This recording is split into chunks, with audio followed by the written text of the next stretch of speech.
আল্লাহ বলেন লাহুম আয়ুনুন লা ইউবসিরুনা বিহা।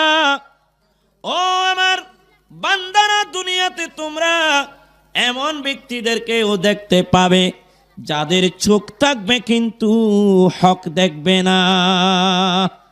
জোরে বলেন না নাউজুবিল্লাহ। লাহুম আয়ুনুন, তাদের কি আছে?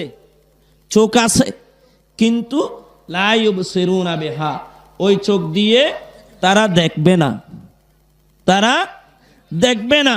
চোখ আছে, দেখে না। কি দেখে না?